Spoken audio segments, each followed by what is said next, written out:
Parlons de la finition. C'est un point que je voulais aborder depuis un moment sur la chaîne parce que c'est quelque chose qui suscite beaucoup de réactions chez les supporters, forcément. Là, sur la miniature, j'ai sélectionné des joueurs qui, s'ils évoluent dans l'équipe que vous supportez, vous ont sans doute déjà fait sauter de votre siège et pas toujours pour les bonnes raisons. Néanmoins, il y a quand même pas mal de choses à dire.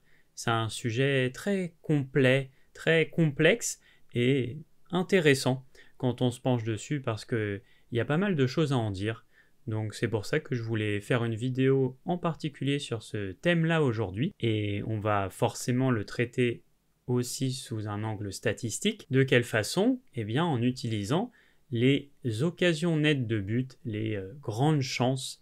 C'est comme ça que Opta les appelle. Donc Opta qui est l'un des organismes statistiques les plus connus, voire le plus connu dans le monde je pense. Et ils ont défini ce qui correspond selon eux à de grosses opportunités, des opportunités nettes de but.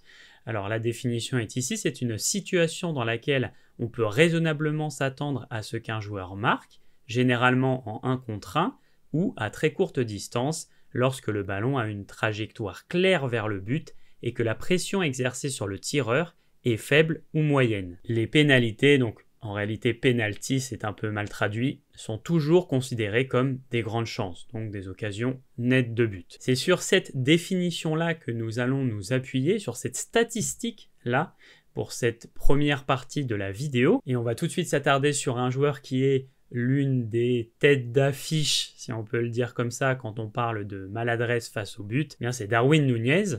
Donc depuis la saison dernière, avec son club, Liverpool, puisque là, il est parti cet été en Arabie Saoudite, mais sur les 2 dernières saisons, il a marqué 25 buts avec son club pour 55 occasions nettes manquées. Donc un peu plus de 2 fois plus de manqués que de buts. Ce qu'il faut savoir, c'est qu'en général, il n'y a pas vraiment de raison d'être inquiet à partir du moment où il y a autant d'occasions manquées que de buts, voire un poil plus. Ça reste quelque chose de normal, hein, pour vous donner un ordre d'idée. Les joueurs qui ont manqué le plus de grosses occasions de but depuis 2015 environ, ce sont Aubameyang, Cristiano Ronaldo, Luis Suarez, Edin Dzeko aussi je crois, donc ce ne sont pas des mauvais joueurs de foot. En général, plus on se procure d'opportunités de marquer, plus on va manquer d'occasions. C'est le cas de Erling Haaland aussi par exemple, qui a battu le record de grosses occasions manquées sur une saison en Première Ligue depuis 2010, il me semble, quelque chose comme ça. Donc voilà, c'est forcément quelque chose qui va faire partie de la réalité de ce type d'attaquants qui vont se procurer quand même un assez haut volume d'occasions. Maintenant, à partir du moment où on commence à avoir le double de manqués par rapport à notre nombre de buts, voire le triple ou plus, c'est vrai qu'il y a des raisons d'être un petit peu inquiet sur ce point-là, ou en tout cas, c'est vrai que ça peut commencer à vous caractériser comme un joueur maladroit dans le dernier geste. On peut le voir ici à travers quelques screens que j'ai sélectionnés, et encore c'est pas forcément les pires. Voilà, c'est un joueur qui est quand même habitué à rater des face-à-face, qui prend pas toujours forcément le meilleur choix au moment du dernier tir, qui va viser le gardien, qui va un petit peu faire preuve de maladresse comme on le disait, voilà. Rater ses gestes. Là, c'était une tête. Voilà, il avait le but un petit peu libre puisque le gardien était totalement par terre. Et en réalité, ça ne sera même pas cadré. Ce qui va surprendre la plupart des supporters des Reds qui devaient sans doute s'attendre à ce que ça finisse au fond des filets. J'ai aussi sélectionné Brel Mbolo, l'avant-centre de Monaco, qui est un joueur que j'aime bien en plus à la base, auquel je trouve beaucoup de qualité. Mais on peut pas dire que la finition le suive sur ces saisons monégasques. Depuis la saison dernière, c'est 8 buts marqués pour 26 occasions nettes manquées, donc plus du triple. Là, ça commence vraiment à être très inquiétant. Je pense que les monégasques seront plutôt d'accord sur ce point-là. C'est vrai qu'on le voit assez souvent manquer des grosses opportunités de but, voilà, dans diverses situations comme ça, en face à face avec le gardien adverse. Alors je dis pas pour autant que c'est simple, et c'est aussi un des points que je voulais aborder dans la vidéo. C'est que je pense que le grand public a tendance à voir les situations plus simples qu'elles ne le sont vraiment. C'est vrai que quand on a un gardien qui sort bien, qui bouge bien les espaces de frappe, ça peut être compliqué. Alors, quand on parle d'un très grand finisseur, en général, c'est pas vraiment gênant pour lui. On en a parlé l'autre jour, si vous avez vu ma vidéo d'analyse sur Lucas Chevalier, on disait qu'il sortait souvent assez loin de ses buts, enfin qu'il avait une sorte de particularité, c'est que sur beaucoup de situations adverses où l'adversaire part en profondeur, il va comme ça sortir loin de ses buts, voire être à la limite de la ligne de la surface et être un peu statique comme ça pour le gêner. Mais quand il était tombé sur Mohamed Salah, ça n'avait pas beaucoup marché. Donc voilà, c'est vrai que quand on est de très très grands finisseurs, quand on est un grand avant-centre, on est quand même censé pouvoir marquer ce type de but-là, même si c'est vrai que le gardien adverse parvient à nous gêner. En tout cas, fait tout pour. On avait cette situation aussi qui m'avait beaucoup marqué face au LOSC, où je crois qu'il reçoit comme ça un centre, peut-être de Akliou, je ne sais plus exactement, et voilà, il est comme ça et le ballon va passer par-dessus, je crois carrément, la cage. C'est une situation qu'on voit de temps en temps au football, et en général, les pages populaires un petit peu de football sur les réseaux sociaux vont relayer en disant n'est-ce pas déjà le raté de l'année, etc.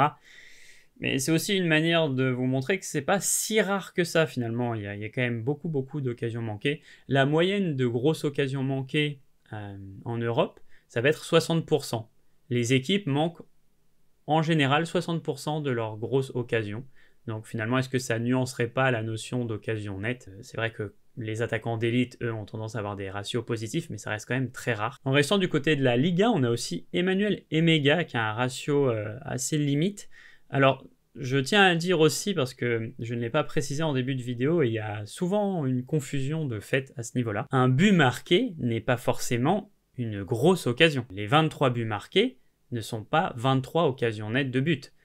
Emega, il a marqué dans des situations qui n'étaient pas si simples que ça. Et il ne faut pas confondre non plus tir dangereux et occasion nette. Une frappe à 30 mètres du but qui vient faire poteau, c'est pas une occasion nette de but, c'est un tir dangereux. Mais à 30 mètres du but, on n'est pas dans une situation simple, à part si à la limite il n'y a pas de gardien. Voilà, ça c'est quelque chose qu'il faut retenir. C'est une notion sur laquelle les gens sont souvent confus. Ils ont tendance à penser que les 23 buts sont 23 occasions nettes. Non, pas du tout. Ça se trouve, sur les 23 buts que Emega a marqués, il y avait 10 occasions nettes, et du coup, il en a manqué énormément compte tenu du peu de buts qu'il a mis sur une occasion nette. Le problème avec cette statistique-là, c'est que nous n'avons pas accès, ou quelquefois dans des articles, etc., mais il n'y a pas de site qui donne pour tous les joueurs de foot le nombre d'occasions nettes qu'il a eu et le nombre d'occasions nettes qu'il a manqué pour pouvoir faire une conversion, un calcul de conversion, ce qui serait évidemment le plus optimal. Si l'on voulait être le plus pertinent possible, c'est cette approche-là que nous devrions avoir. Mais ce n'est malheureusement pas possible, donc j'essaye de me baser sur mon expérience et comme je vous l'ai dit, sur les 5 années que j'ai passées à étudier les statistiques avancées, le plus souvent, à partir du moment où on est à l'équilibre, ça va. Quand on commence à dépasser un peu, bon, ça mérite d'y prêter attention. Mais quand on a le double de manqué par rapport à son nombre de buts, là, il y a de quoi s'inquiéter un peu plus. Et voilà, si c'est le triple ou encore plus que ça commence à être vraiment dommageable. Donc là, ouais, Emega, c'est un joueur voilà, qui peut aussi souvent se procurer des situations de 1 contre 1 et qui va pas forcément toujours bien les conclure.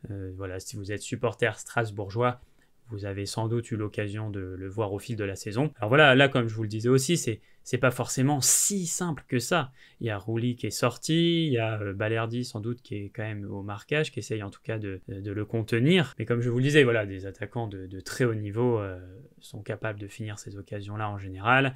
Là, il se jette au sol comme ça et en fait, le ballon il va pas être cadré. Sur cette situation-là, elle m'avait marqué aussi pas mal. Il doit recevoir un ballon en hauteur, j'imagine, et je crois qu'il a fait passer au-dessus. Autre joueur de la sélection, alors je précise, mais c'est une sélection arbitraire. Il y a des joueurs qui manquent plus que eux. C'est un choix. Ils font partie des joueurs qui manquent le plus d'occasions nettes. Ils font partie des joueurs qui sont, pour la majorité en tout cas, bien identifiés par le grand public comme maladroit face au but, si on peut le dire de cette manière. Donc Barcola, c'est 26 buts marqués pour 50 occasions nettes manquées sur cette période. En tant que supporter parisien, j'ai pu les voir, j'ai pu y assister en 4K. Ça m'a pas toujours fait plaisir, évidemment.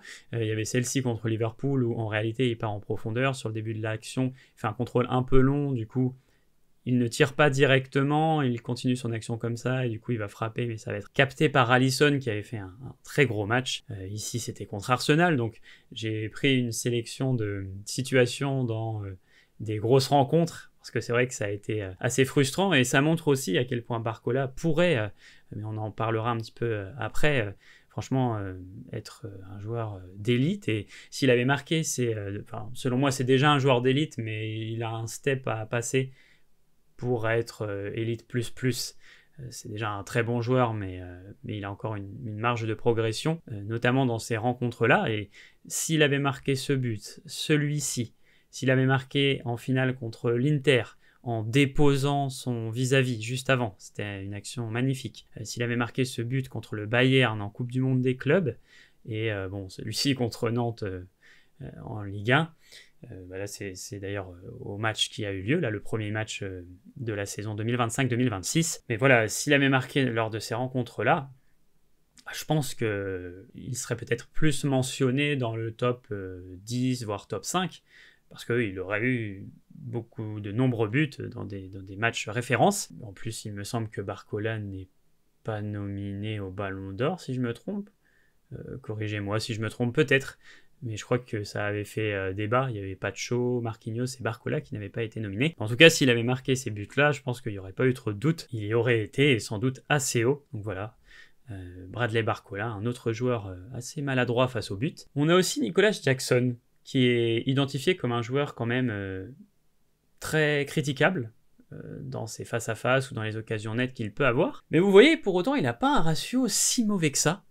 Il n'a même pas 2 fois plus de manqués que de buts, moins que ça. Voilà, il y a une différence de 19 actions nettes, on va dire, si on peut le calculer de cette manière, même si ça ne le représente pas vraiment, comme je vous le disais, parce qu'on ne sait pas combien d'occasions nettes il a eu et qu'on sait seulement combien d'occasions nettes il a manqué. Mais vous voyez que sur le ratio par rapport aux joueurs dont on parle depuis le début, c'est quand même moins notable. Peut-être aussi parce que Jackson manque des occasions encore plus marquantes. C'est vrai qu'il y a eu pas mal de situations, un peu comme Nunez, où parfois il va y avoir vraiment le but vide et où ça va pas forcément finir au fond des filets. En revisionnant les séquences, j'ai vu ce match-là contre Aston Villa, où c'est sans doute du coup Emiliano Martinez, qui très étrangement a le temps de prendre une décision. Et en fait, il va vraiment se tourner pour la passer à Jackson. La séquence est assez troublante en réalité. Je vous invite à la revisionner si vous avez l'occasion. Du coup, Jackson va la reprendre comme ça. Je pense qu'il s'y attendait pas forcément. Du coup, il va rater un peu son contrôle. Et après, je crois qu'Emiliano a le temps de revenir où le défenseur, Jackson, n'arrive pas à la mettre au fond des filets. Ici aussi, pareil, la cage est sensiblement vide. Et puis sur cette séquence contre City, où pareil, il va pas parvenir à conclure l'action. C'est vrai qu'il restait aussi celle-ci contre Tottenham, et qui est quand même moins simple, parce que je crois qu'il la reçoit comme ça dos à lui, et du coup il va devoir la contrôler et marquer un petit peu dans le même temps, donc c'est pas forcément évident, on peut la nuancer quand même. Dernier joueur dont je voulais parler pour illustrer cette première partie de la vidéo, c'est Bryan Brobbey, l'attaquant de l'Ajax Amsterdam. Pourquoi je parle de lui ? Parce que c'est tout simplement lui qui m'a donné l'idée de faire cette vidéo, car il a été cité récemment comme une des pistes potentielles du LOSC pour pouvoir remplacer Jonathan David, si je ne me trompe pas. Et ouais, c'est vrai que lui, le ratio est dur quand même aussi. 29 buts marqués pour 61 occasions nettes manquées.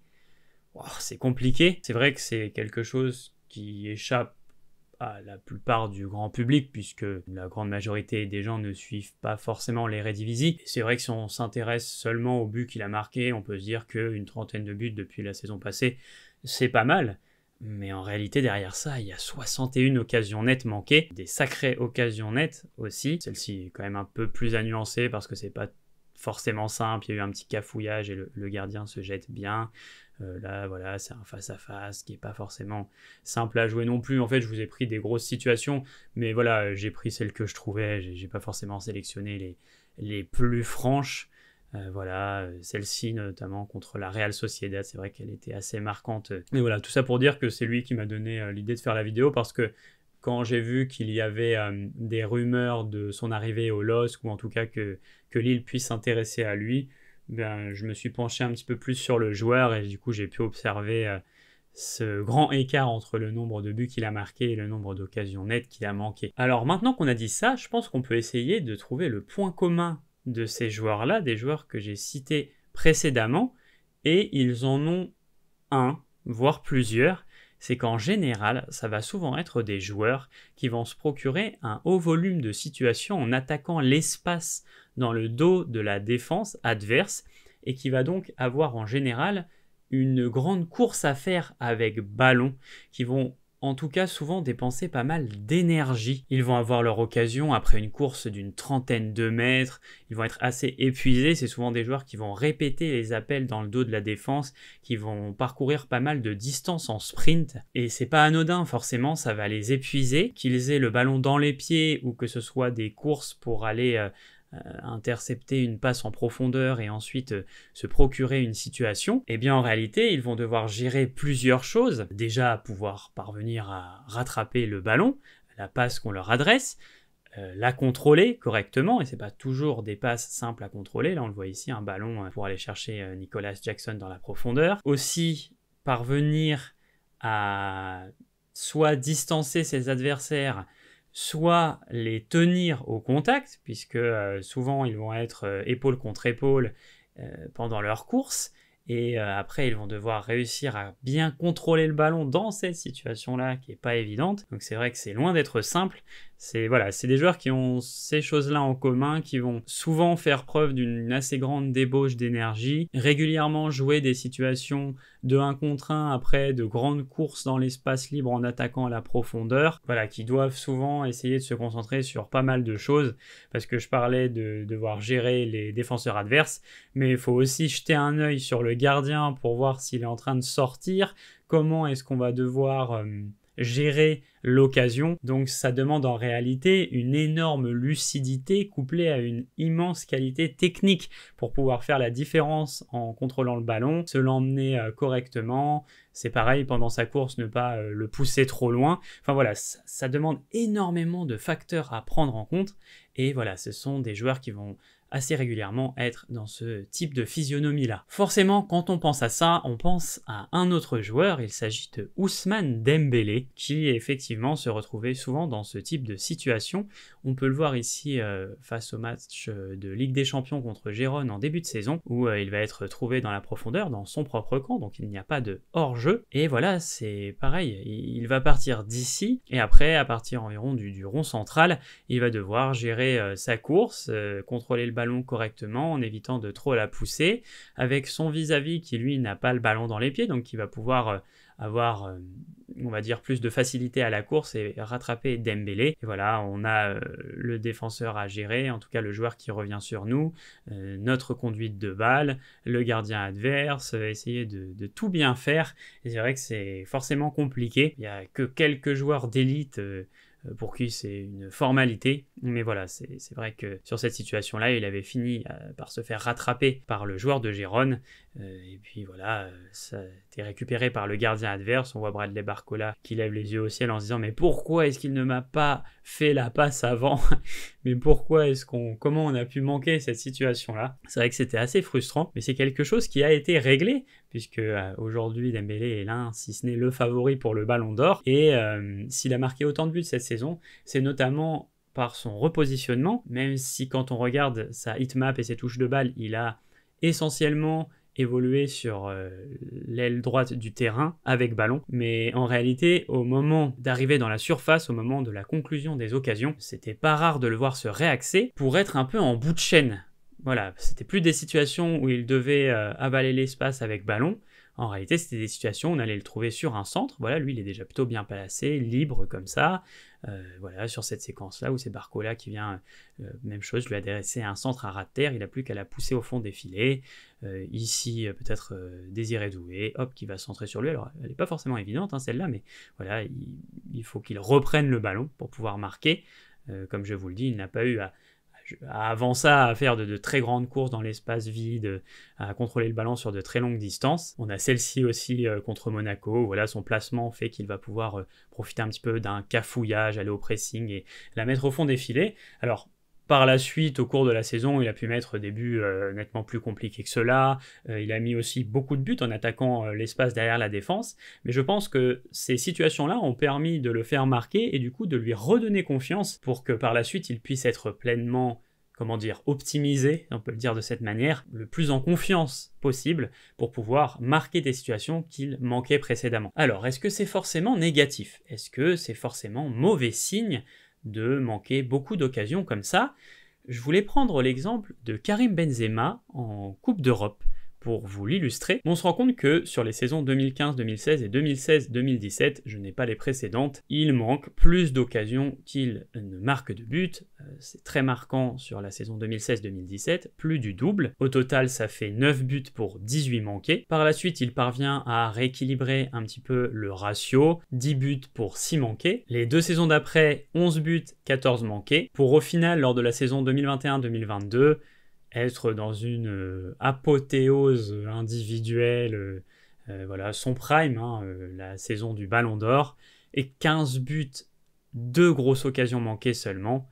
Voilà, il a aussi été en positif la saison d'après. Mais ce qu'il faut retenir de ça, c'est que lorsqu'un joueur manque beaucoup de grosses occasions de but, s'il y a bien un bon point à en ressortir, c'est qu'au moins il se procure ces occasions nettes de but, et qu'il a donc un sens offensif notable.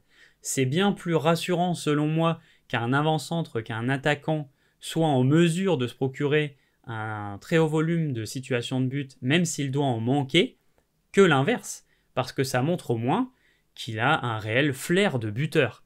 Et ça, je vais pas dire que ça s'achète pas, ça peut se développer, mais il y a quand même quelques qualités innées comme ça, la capacité d'être au bon endroit au bon moment, qui est quelque chose d'assez précieux à ces postes-là, et que certains ont plus que d'autres. Et du coup, sur le long terme, il n'est pas rare de pouvoir voir ces joueurs-là faire des saisons en positif, voire parfois, dans de rares exceptions quand même, être dans des situations d'apothéose individuelle, comme je le disais tout à l'heure. En tout cas, voilà, ça peut laisser place à l'optimisme. C'est pas définitivement mort, même si c'est vrai que la plupart des joueurs qui sont connus pour être de grands chokers le sont toute leur carrière, quand même. C'est vrai qu'après mon expérience, au fil des saisons, j'ai quand même pu le voir assez régulièrement, des joueurs qui sont des habitués de maladresse face au but. Ça reste quand même assez rare que du jour au lendemain tout change, mais comme je vous le disais, voilà, c'est pas forcément quelque chose de définitif. On a un petit peu la situation inverse que je voulais vous illustrer avec Kai Havertz. Lui, c'est un joueur qui, de la saison 2016-2017 à la saison 2019-2020, a été en positif. Il a même fait preuve d'une finition vraiment notable sur les 3 premières saisons, puisqu'on est sur du 28 buts pour 12 occasions nettes manquées. La saison d'après, il a commencé à revenir progressivement à la normale. C'est à ce moment-là que Chelsea a décidé de l'acheter, sans peut-être trop s'intéresser à cette surperformance-là, et sans nécessairement se poser la question sur sa capacité à pouvoir le reproduire tout au long de sa carrière. Et c'est en effet quelque chose qu'il n'a pas su faire, puisque par la suite, il a toujours été en négatif, sans pour autant que ce soit constamment critique. 14 buts pour 19 grosses occasions manquées, 14 pour 18. Bon, ça reste pas forcément tragique quand on compare ça aux joueurs dont on a parlé précédemment, mais en tout cas, il n'est jamais repassé de l'autre côté. Donc c'est un point sur lequel il faut toujours porter très attention au moment où on veut essayer d'aller recruter un joueur. Sur le marché des transferts, essayer de voir comment il se situe à ce niveau-là et si l'on pense vraiment qu'il a la capacité à maintenir un tel régime au fil des années. Alors on voit tout de même qu'il parvient à se procurer un volume d'occasion assez intéressant, mais il n'arrive pas à inverser la balance. Je voulais à présent vous parler d'un cas assez atypique, en tout cas un cas de joueur assez particulier. Ce sont ceux qui marquent presque ou plus de buts compliqués que de buts simples. C'est assez rare, mais ça arrive, et c'est le cas notamment de Benjamin Šeško. Vous le voyez ici, ce sont les buts qu'il a marqués en championnat pour le moment dans sa carrière, en tout cas à partir du moment où il a rejoint les 5 premiers championnats européens, et plus le rond est gros, plus le but a été marqué sur une occasion simple, on va dire. Vous le voyez, il y a quand même énormément de ronds qui sont petits, voire très petits, donc énormément de buts compliqués qui ont été marqués, et c'est pour ça qu'il faut souvent regarder un petit peu tout ça à la loupe.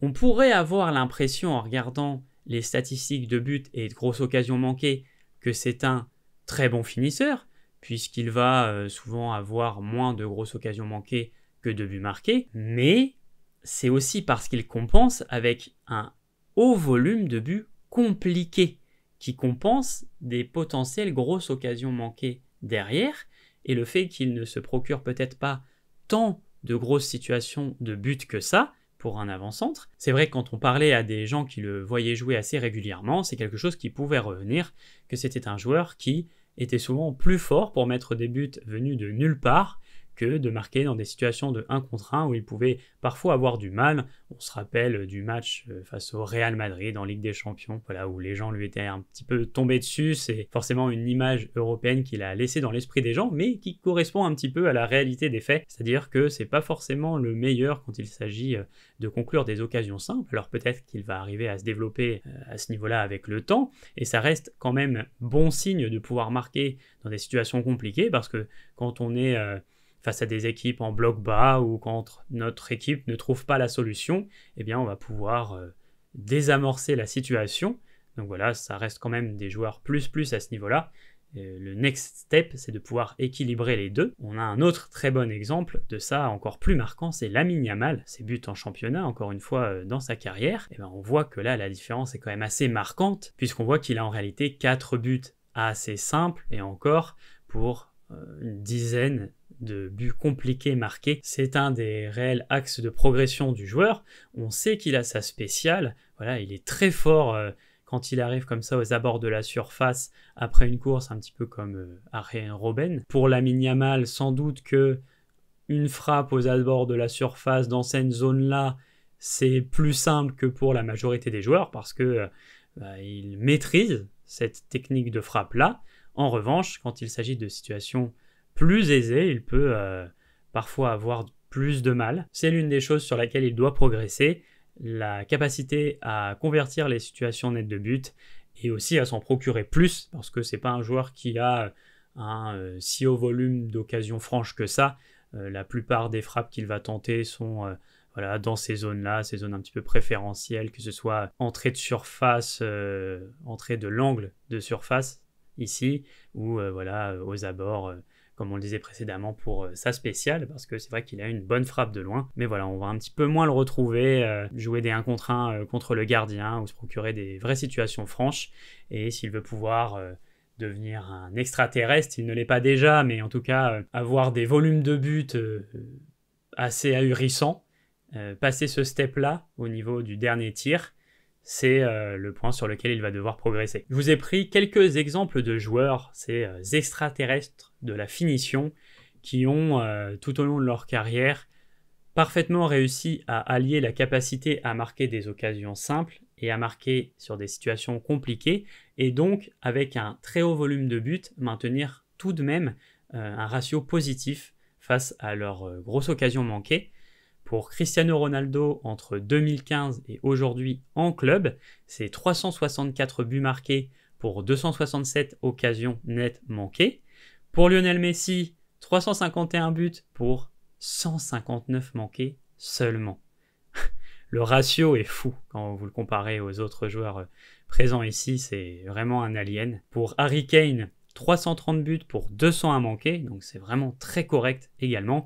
Et je vous ai mis Son, puisque c'est un joueur qui est connu dans l'imaginaire collectif pour avoir une très bonne finition, et on voit que c'est quand même le cas, il a 73 buts de plus que d'occasions qu'il a manqué, donc ça reste très correct, et ça corrobore l'impression visuelle que les gens ont pu avoir sur lui au fil de sa carrière. Voilà, je vous ai pris 4 exemples, mais il y a d'autres joueurs, il y a notamment aussi Wissam Ben Yedder, si on doit citer un joueur évoluant en Ligue 1 qui a constamment surpassé son volume de grosses occasions manquées, qui était très adroit dans le dernier geste. Je voulais finir cette vidéo sur une touche positive en mettant à l'honneur ces joueurs-là qui le méritent et qui, au fil de leur carrière, ont surpassé leur volume d'occasions manquées et qui, pour la plupart, vont pouvoir continuer de le faire pendant encore quelques saisons, même s'il s'approche doucement de la fin, mais bon, on souhaite quand même à Harry Kane d'avoir encore quelques saisons pleines en Europe. Voilà en tout cas pour cette vidéo, l'équipe, j'espère qu'elle vous aura plu, j'espère qu'elle vous en aura appris un petit peu plus sur la finition,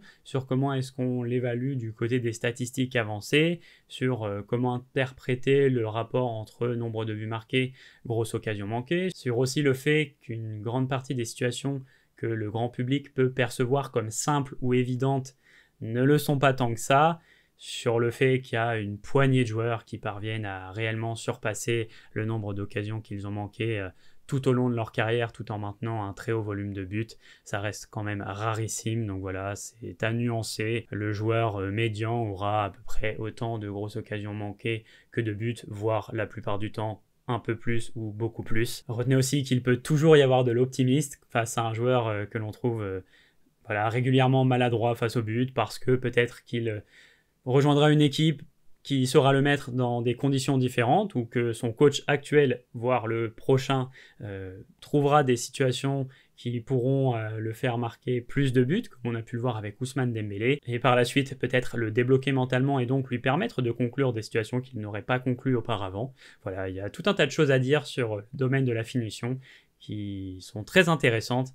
J'espère que ça vous aura plu. N'hésitez pas à me dire ce que vous en avez pensé à commentaire, à discuter de cette notion-là, de ces joueurs en question, de ceux qui sont pour le moment maladroits, mais dans lesquels vous croyez. Personnellement, Bradley Barcola, je pose une pièce dessus parce que c'est vrai que c'est un joueur qui a une très forte capacité à se procurer des situations vraiment évidentes, en tout cas vraiment nettes de but, pas évidentes dans le sens si facile que ça, mais en tout cas qui, pour un attaquant d'élite, s'il améliore sa finition, pourrait devenir simple, pour un joueur de ce calibre, et sur la lancée pourrait devenir un joueur très référencé en Europe et qu'on pourrait voir marquer facilement une quarantaine de buts au fil des saisons. Ce serait un petit peu un développement similaire à celui de Mbappé finalement, qui était un ailier intérieur qui se procurait un très haut volume de buts. Peut-être que Bradley Barcola pourrait suivre une trajectoire similaire. En tout cas, voilà, il y a un très gros potentiel, comme pour les joueurs que j'ai cités précédemment. Allez, il est temps de vous dire au revoir. N'hésitez pas à liker la vidéo si elle vous a plu, à vous abonner. Et je vous dis à bientôt l'équipe.